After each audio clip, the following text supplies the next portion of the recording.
बच्चों, कैसे हो सभी लोग। आज हम डिस्कस करेंगे चैप्टर 3 इलेक्ट्रोकेमिस्ट्री। उसके एमसीक्यूज हम डिस्कस करेंगे। बहुत ही अच्छा चैप्टर है। अगर आप बेसिक्स इसके अपने अच्छे से थियरी तैयार किए होंगे तो आपको इसके एमसीक्यू बहुत ईजिली आ जाएगी। ठीक है, तो हमारा पहला क्वेश्चन है, निम्न में से कौन सी प्रक्रिया डेनियल कोर्स की है। डेनियल कोर्स है ना चैप्टर की स्टार्टिंग में। तो प्रक्रिया किसके किसके बीच होती है, जिंक और कॉपर के। जिंक किसका काम करता है, एनोड का, और कॉपर करता है कैथोड का। तो आप यहाँ देखिए, तो पहला वाला तो ऐसे ही चला जाएगा, दूसरा भी चला गया, तीसरा भी चला गया। एक ही है तो बिल्कुल इजी ऑप्शन है। अगर ये साथ में भी होते तो आपको ये पता होना चाहिए कि Zn से Zn+2 यानी ऑक्सीडेशन, और Cu+2 CO that is reduction. तो ये जिंक ऑक्सीडेशन कर रहा है और कॉपर क्या कर रहा है, रिडक्शन कर रहा है। तो आपका सही आंसर है ऑप्शन नंबर सी। ठीक है, हमारा नेक्स्ट क्वेश्चन है, निम्न में से कौन सा कोष सिद्धांत की दृष्टि से अलग है। ऑप्शन है संग्राहक कोष, विद्युत विभाजन कोष, ईंधन कोष और लेक्लांसी कोष। तो विद्युत विभाजन कोष जो है वो सिद्धांत की दृष्टि से अलग होता है, जो विद्युत ऊर्जा का रासायनिक ऊर्जा में रूपांतर करने के सिद्धांत पर कार्य करता है। तो आपका सही आंसर हो जाएगा ऑप्शन नंबर बी। आपका नेक्स्ट क्वेश्चन है, विद्युत रासायनिक कोष के निश्चित कोष पोटेंशियल का मापन किसके द्वारा होता है। यहाँ पर ऑप्शन है galvanometer, ammeter, potentiometer and voltmeter.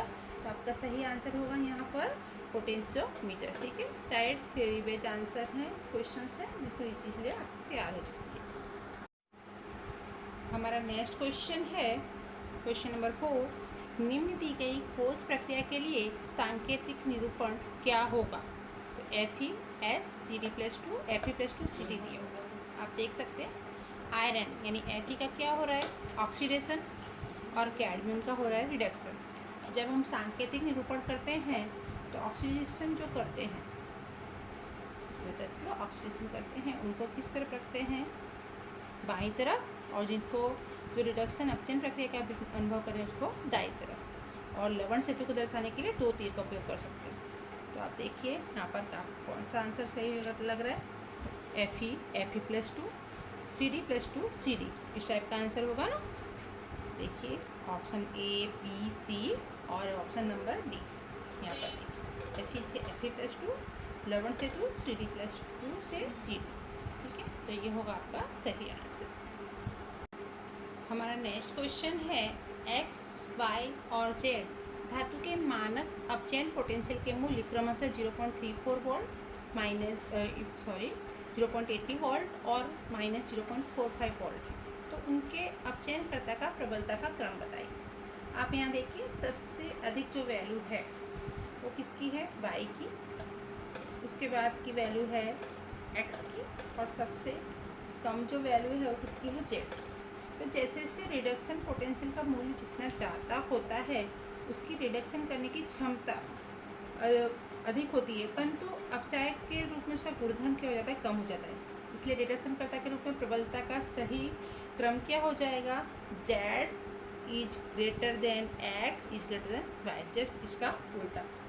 जिसका ज़्यादा है उसका कम, और जिसका कम है उसका ज़्यादा। तो आपका आंसर हो जाएगा ऑप्शन नंबर बी। बहुत इंपॉर्टेंट क्वेश्चन है, कई बार बोर्ड में आ चुका है इस टाइप का क्वेश्चन, तो अच्छे से प्रिपेयर करिएगा ये। चलिए नेक्स्ट क्वेश्चन पर चलते हैं। नेक्स्ट दोनों क्वेश्चन जो हैं थ्योरी बेस्ड क्वेश्चन ही है। जैसे कि विद्युतीय अवरोध मापने का साधन कौन सा है। तो विद्युतीय अवरोध मापने के लिए ब्रिस्टल ब्रिज साधन का उपयोग होता है, फिजिक्स में भी ये क्वेश्चन आता है। नेक्स्ट है, किस तापमान पर सिरामिक्स अतिचालक की तरह व्यवहार करते हैं। तो 150 केल्विन तापमान, that is option number C. 150 kelvin तापमान पर सिरामिक्स जो हैं अतिचालक की तरह कार्य करते हैं। नेक्स्ट क्वेश्चन है, L बराबर लंबाई, R बराबर प्रतिरोध और A बराबर अनुप्रस्थ का क्षेत्रफल हो तो R, L और A के बीच क्या संबंध होगा। MCQ थियरी बेस्ड क्वेश्चन है। तो एक समान वाहक के अवरोध उसकी लंबाई L के समानुपात में होता है और अनुप्रस्थ के क्षेत्रफल के व्यस्त अनुपात में हो रहा है। तो आप देखिए यहाँ पर कौन सा ऑप्शन है ऐसा, R proportional to L and उसके व्यस्त अनुपात में क्या आ जाएगा, अपॉन A, यानी R proportional to L upon A। तो आपका आंसर नंबर A सही है। नेक्स्ट भी थियरी बेस्ड क्वेश्चन है, विद्युत रासायनिक कोष का पोटेंशियल निम्न में से किस पर आधार नहीं रखता। विलयन की सांद्रता, तापमान, विद्युत ध्रुव की प्रकृति या विलयन का आयतन। तो विद्युत कोष का पोटेंशियल विलयन के आयतन पर आधार नहीं रखता है। ठीक है। हमारा नेक्स्ट क्वेश्चन है, साम्यावस्था पर गैल्वेनिक कोष की रेडॉक्स प्रक्रिया का ई सेल कितना होता है। तो साम्यावस्था पर उसका वैल्यू हो जाता है 0। तो आपका ऑप्शन नंबर सी 0 सही होगा।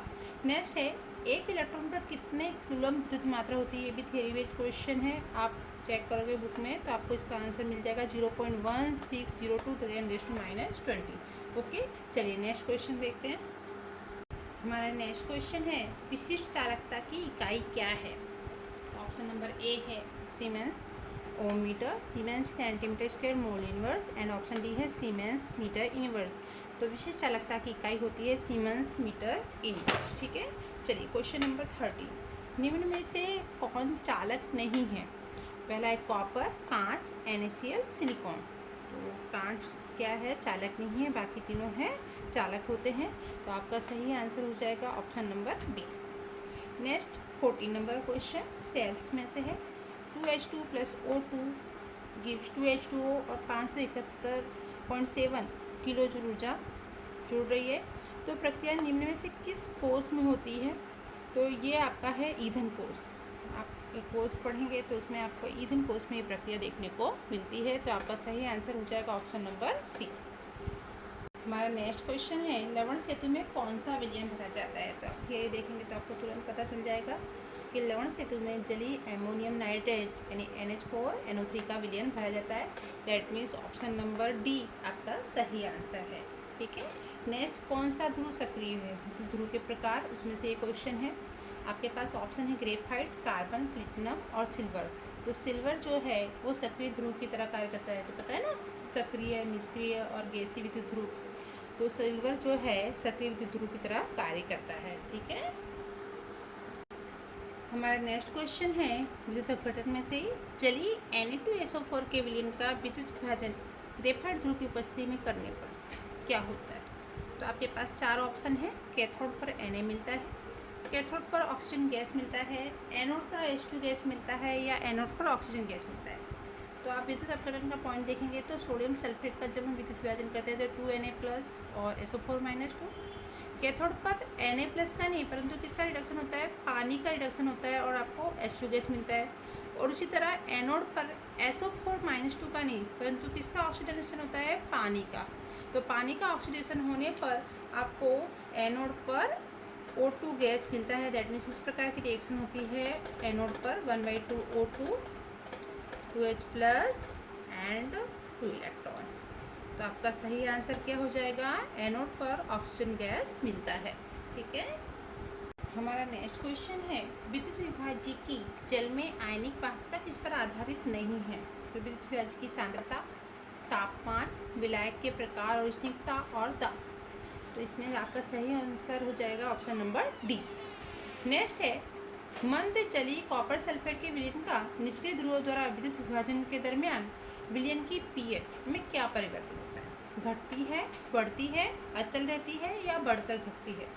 तो निष्क्रिय विद्युत ध्रुव द्वारा जब कॉपर सल्फेट के विलयन का विद्युत विभाजन करते हैं तो sulphuric acid that is H2SO4 उत्पन्न होता है, जिससे pH क्या होता है, घटता है। तो आपका सही आंसर आ जाएगा ऑप्शन नंबर ए। ठीक है। हमारा नेक्स्ट क्वेश्चन है, निम्न में से कौन सा कोष सांद्रता कोष है। तो इसके लिए आपको क्या पता होना चाहिए, सांद्रता कोष की डेफिनेशन। तो सांद्रता कोष में एनोड और कैथोड पर समान धातुएं होती हैं परंतु उनकी सांद्रता अलग अलग होती है। तो आप देखिए ऑप्शन बी और सी तो पहले ही रॉन्ग हो जाएंगे, बी तो पहले ही रॉन्ग हो गया। ठीक है। यहाँ पर ए और सी देखिए, पहले दोनों की सांद्रता समान है तो ये पॉसिबल नहीं है। ऑप्शन नंबर डी देखिए, यहाँ पर इसकी सांद्रता कितनी है, 0.002 और इसकी है 0.005। दोनों हाइड्रोजन हैं बट सांद्रता अलग अलग है। तो आपका सही आंसर हो जाएगा ऑप्शन नंबर डी। आप डेफिनेशन अगर आपको तैयार होगी तो आप ये इजीली सॉल्व कर पाओगे।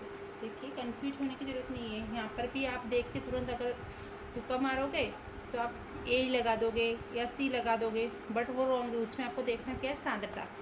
दोनों की सांद्रता समान है इसलिए सांद्रता कोष नहीं है। ठीक है। तो सांता क्रूज क्या होता है, एनोड और कैथोड समान होते हैं परंतु उनकी सांद्रता अलग अलग होती है। ओके बच्चों, तो इतने एमसीक्यू अच्छे से तैयार करना और इसी प्रकार के और एमसीक्यूज की इसकी प्रैक्टिस करना, इसके सम्स भी अच्छे से तैयार करना। इम्पोर्टेंट चैप्टर है, चैप्टर 3 में से 3 मार्क का सवाल भी आता है और एमसीक्यू भी वेटेज होता है इसका। तो अच्छे से आप तैयारी करेंगे। Best of luck. चलिए नेक्स्ट चैप्टर में फिर मिलेंगे। Okay bye, take care.